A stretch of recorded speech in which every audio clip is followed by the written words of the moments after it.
Ya, Assalamualaikum warahmatullahi wabarakatuh. Waalaikumsalam warahmatullahi wabarakatuh. Nah, gimana kabarnya anak-anak?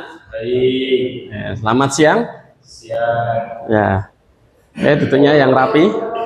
Ya. Marilah sebelum pelajaran fikih kita mulai, kita membaca doa sebelum belajar. Wahid isnaini salas. A'udzu billahi minasyaitonir rajim. Bismillahirrahmanirrahim.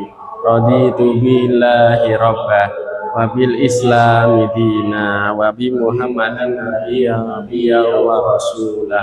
Rabbi zidni ilma warzuqni fahma. Amin. Oke, kali ini Bapak akan mempelajari tentang tata cara pemulasaran jenazah. Apa itu jenazah? Orang yang sudah meninggal. Jadi tentang pemulasaran tata cara gimana kalau jenazah itu diapakan aja. Ya. Sebelumnya itu tujuan pembelajarannya. Yang pertama menjelaskan pengertian fardu kifayah. Yang kedua menguraikan kewajiban umat Islam terhadap jenazah.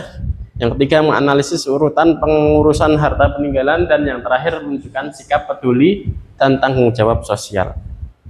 Jadi ketika kita melihat saudara kita, tetangga kita yang meninggal, kita wajib peduli dan tanggung jawab terhadap orang yang meninggal. Ya. Dalil pemulasaran jenazah yaitu dalam surat Al-Baqarah ayat 156, alladzina idza asabatuhum musibah qalu inna lillahi wa inna ilaihi rajiun. Yaitu orang-orang yang apabila ditimpa musibah mereka mengucapkan apa, Mas Ali? Inna lillahi wa inna ilaihi rajiun. Ya. Hukum pemulasaran jenazah. Ya, jadi ketika ada orang meninggal, bagaimana hukumnya?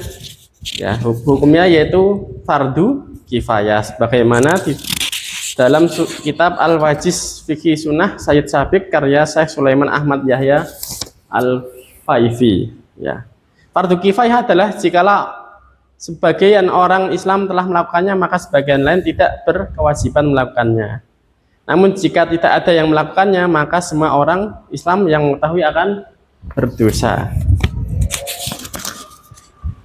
Ya, nih kewajiban mengurus jenazah ada 4. Yang pertama memandikan jenazah, yang kedua mengkafani jenazah, yang ketiga mensolatkan jenazah, dan yang keempat menguburkan jenazah. Kali ini Bapak akan tentang memandikan jenazah dan mengkafani jenazah. Oleh sebab itu kita lihat video berikut sebentar. Ya.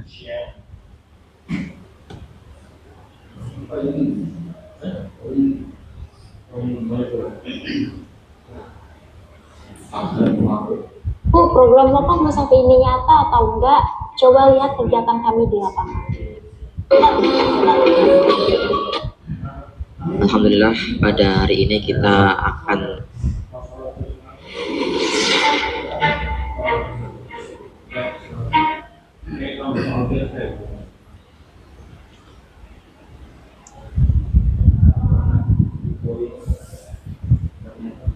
ada bunyi. Sebentar.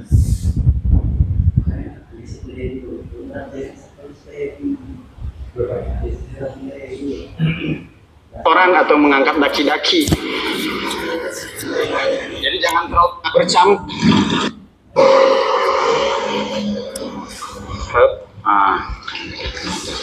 Ya, yang pertama ini bagaimana si air ini mempersiapkan sabunnya ya. campur dengan sabun, dan diperkirakan ini bisa mengangkat kotoran atau mengangkat daki-daki. Jadi jangan terlalu banyak airnya.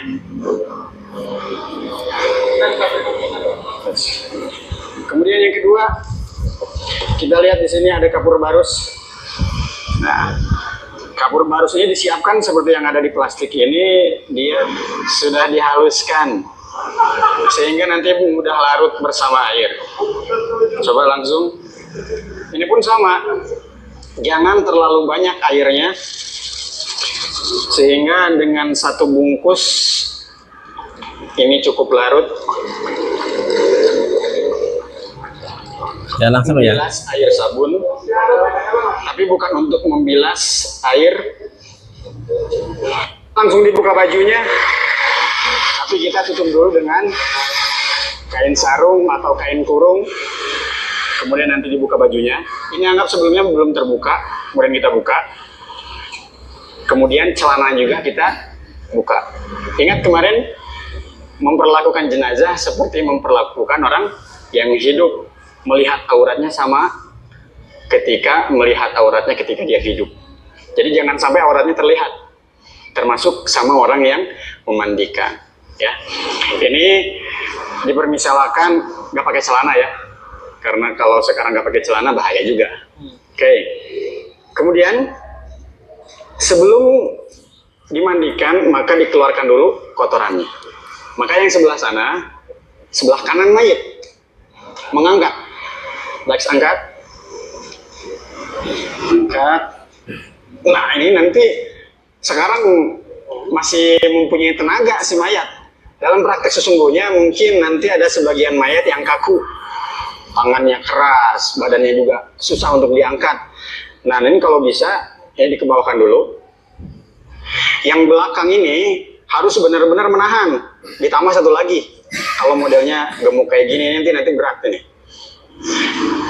Nah ini saya yang sebelah kiri si mayit, tangan kanannya menekan perut si mayit supaya mudah keluar, dan yang kiri ini mengodok ke dalam untuk cebokin si mayit. Nah biar mudah keluar, biasanya saya menggunakan sabun ya, dan menggunakan sarung tangan biar saya tidak jijik. Di sini. Dan dalam memandikan si mayat ini kan ada sunnah mewudukannya. Ini mewudukan si mayat bisa di awal atau bisa nanti di akhir. Tapi saya biasanya memilih untuk di akhir, sebelum dikasih kapur barus. Bismillahirrahmanirrahim. Nawaitul ghusla ala hadzal mayit fardhu lillahi ta'ala. Saya niat memandikan mayit ini fardu karena Allah Ta'ala. Niat, nah, yang isinya air bersih. Ya, sebentar itu dulu. Ya, kira-kira ada apa aja tadi? Mandikan apa namanya jenazah dengan air sabun, air kapur barus. Terus apa? Air, meluan ya. Apa namanya? Aurat ya. Terus membersihkan kotoran dulu ya. Di memakai sarung tangan ya. Ya. Ya, jadi sebelum itu apa namanya?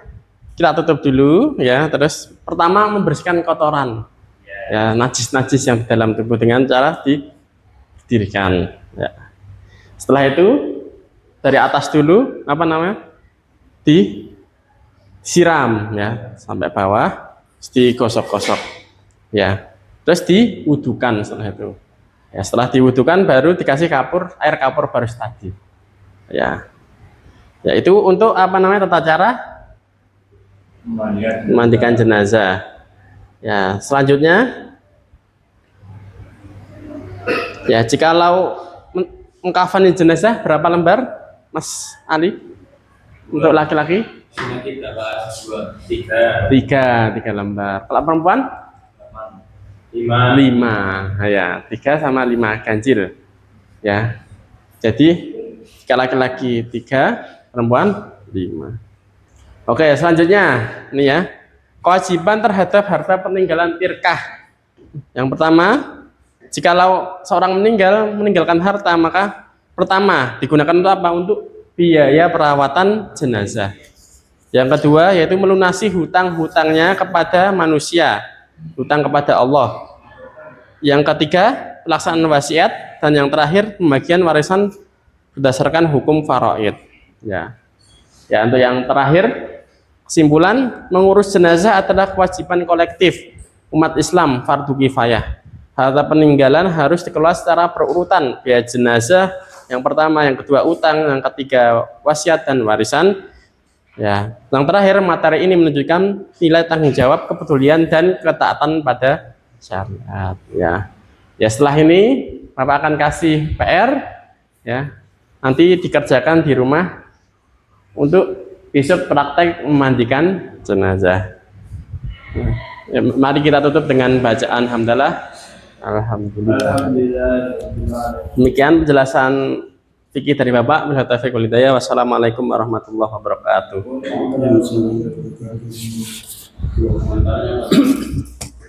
Ya, Mas Evan Putra Dwianto, untuk proses pembelajarannya udah bagus ya, mulai dari awal, mulai dari pembukaan dan menyampaikan tujuan pembelajaran, juga untuk penguasaan materi juga udah cukup. Hanya beberapa saja yang belum sampaikan, mungkin untuk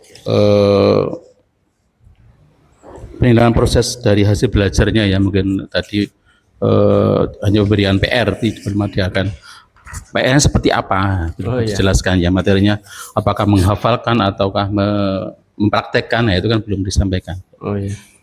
Kemudian keterlibatan siswa juga udah bagus.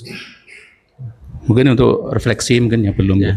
Untuk refleksi untuk tindak lanjutnya nanti siswanya seperti apa, apakah harus bisa mempraktekkan sendiri atau harus melihat proses ketika ada orang meninggal gitu. Ya. Jadi terima kasih. Ya. Terima kasih, Pak.